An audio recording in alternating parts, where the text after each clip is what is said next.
No programa de hoje, tudo que o investidor iniciante precisa saber sobre fundos imobiliários. Quais os critérios para escolher um bom fundo? O que você deve olhar? Tudo isso começa depois da vinheta.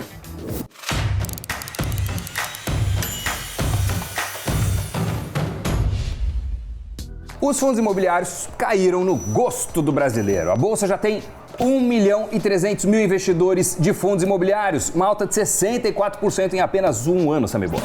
E esse interesse é compreensível. Muitos brasileiros sonham em comprar imóveis e viver de renda, e com os fundos imobiliários é um instrumento para fazer isso sem a necessidade de ter muito dinheiro. Exatamente, uma cota de um fundo imobiliário geralmente custa por volta de R$100, mas é possível encontrar opções por menos de R$10. E por esse preço você passa a ser dono proporcionalmente a imóveis que jamais teria dinheiro ou sonharia em comprar sozinho, e é esse o tema do Cafeína de hoje. E, bom, é bastante comum que o investidor iniciante se sinta perdido, que tenha mais perguntas do que respostas. Por onde começar? Qual é o melhor fundo? Qual é a diferença entre tijolo ou papel? É muito arriscado?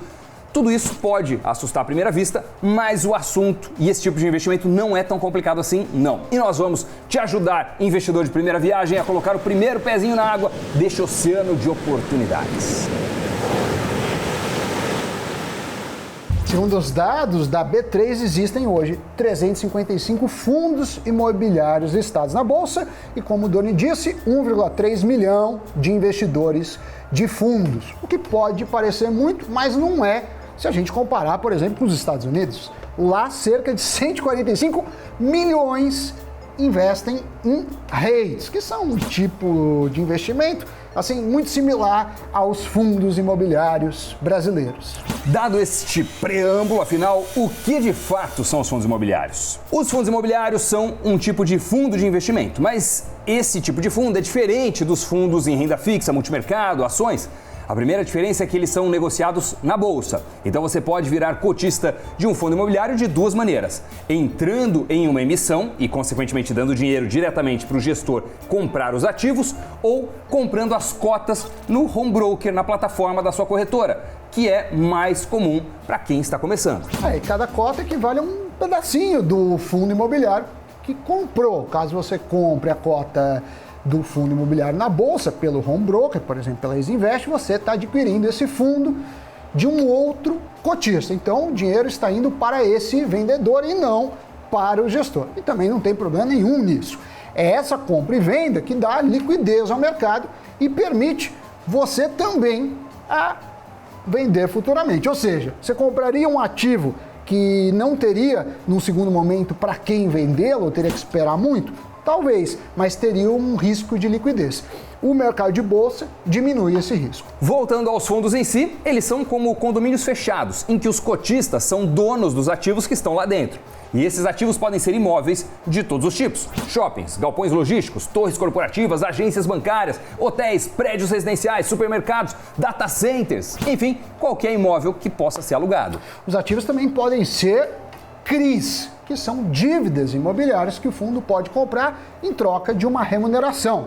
E essa remuneração, geralmente mensal, seja do CRIs ou de imóveis, são distribuídas a todos os cotistas em forma de rendimentos. Os FIIs têm que distribuir 95% do seu lucro todos os semestres. E o mais comum é que eles façam essa distribuição mensalmente, lembrando que, ao ser cotista de um fundo imobiliário, você está delegando a gestão ao gestor do fundo, que nesse caso é um especialista em imóveis, e por esse trabalho você paga uma remuneração. Existem, de forma geral, 4 tipos de fundos imobiliários. Todos possuem suas atividades atreladas ao mercado imobiliário, mas variam entre as seguintes categorias: fundos de tijolo, fundos de papel, fundos de fundos e fundos de desenvolvimento. A maioria dos fundos se enquadra nos fundos de tijolo. Eles representam os imóveis físicos em si. Assim, o fundo imobiliário compra ou constrói imóveis para alugar e gerar uma renda mensal. Os fundos de papel investem, em sua maioria, em títulos imobiliários. Em outras palavras, o fundo de investimento imobiliário adquire ativos de renda fixa do setor, como o CRIs, que é Certificado de Recebíveis Imobiliários, LCI, que é letras de crédito imobiliário, e a LH, que é a letra ou letras hipotecárias. Embora seja um tipo de fundo bastante conservador, continua na categoria renda variável. Já os fundos de desenvolvimento consistem em comprar terrenos, executar projetos e construir imóveis para então vendê-los com lucro. Eles são mais arriscados porque envolvem o risco de embargos nas obras e todo o complexo gerenciamento de uma construção.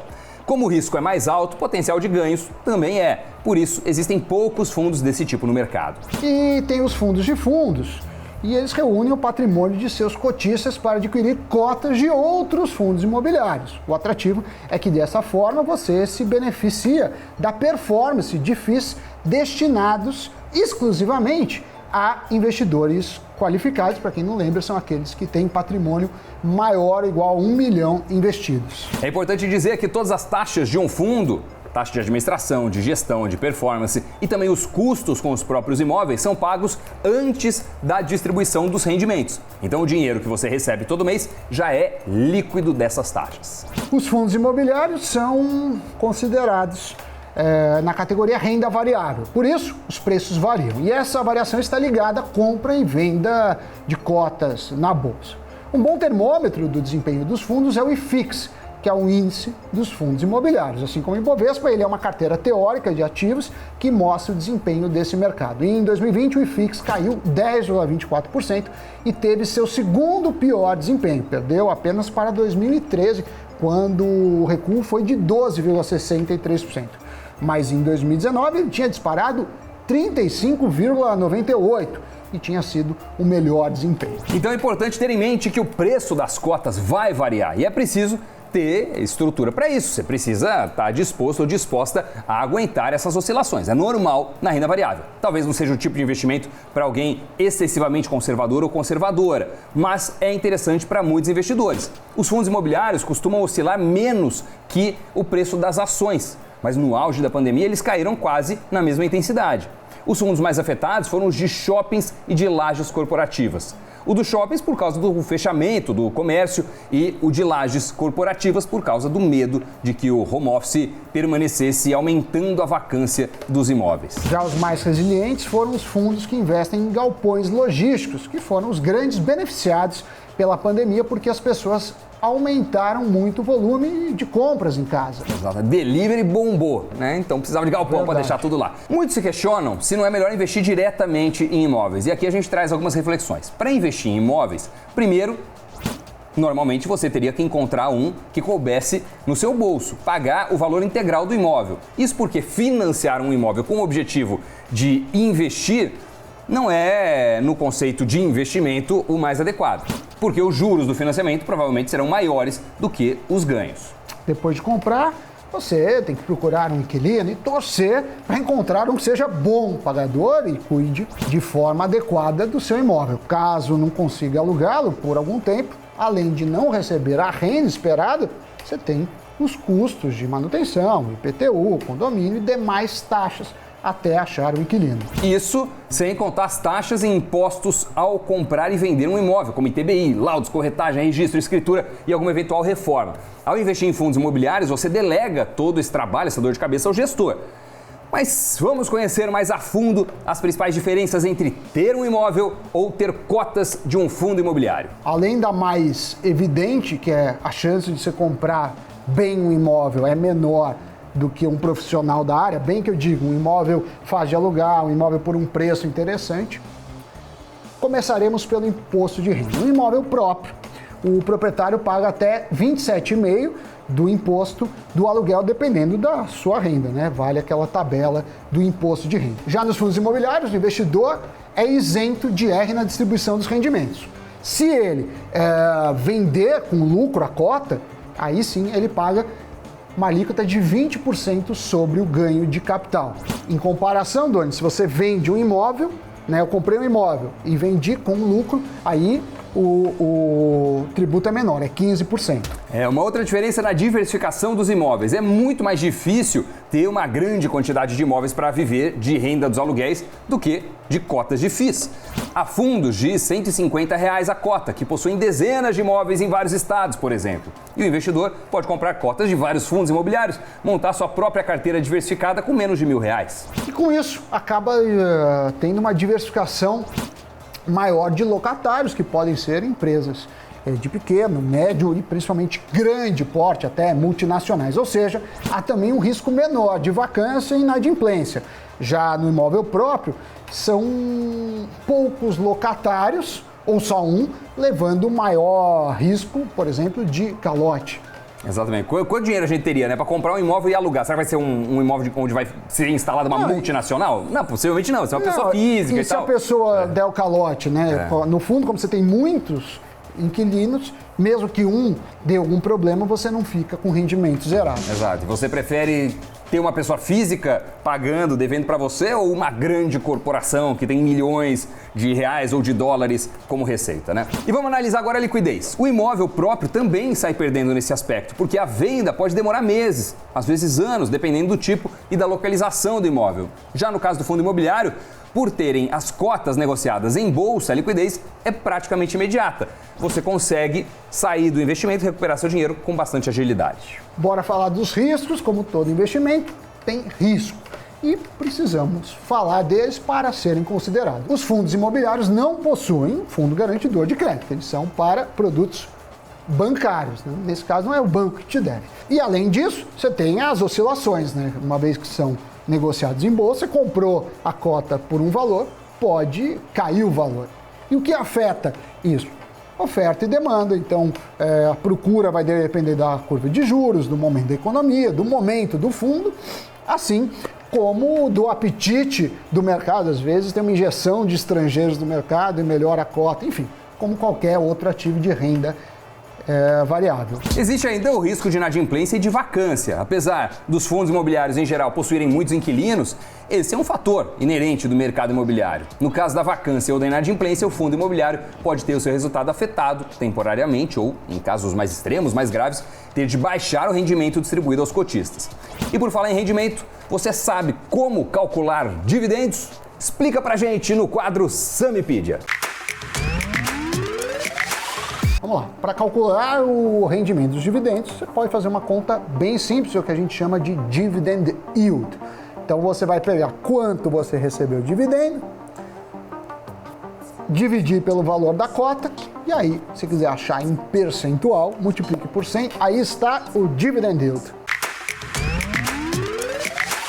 Na hora de escolher um fundo de investimento imobiliário, é importante você levar em consideração vários fatores e não só o dividendo. Então, histórico do fundo, quem é o gestor, a valorização ou a desvalorização no histórico, pelo menos nos últimos 12 meses, gosto de períodos mais altos para pegar as altas e baixas, as taxas que ele cobra de administração, alguns têm performance, não é porque tem negócio em bolsa que ele vai ter uma liquidez alta, então você tem que olhar se tem a liquidez. E o mercado imobiliário depende também da economia do país, da Selic, da inflação, enfim.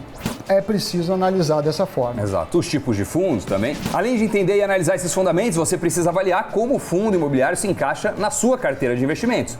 Outra dica é nunca concentrar seu capital em apenas um FII, um fundo imobiliário. Procure montar uma carteira equilibrada de fundos imobiliários com fundos de diferentes segmentos, diferentes rentabilidades, equilibrando fundos mais arriscados, moderados, alguns um pouco mais conservadores. Fazer um bom mix aí na sua carteira.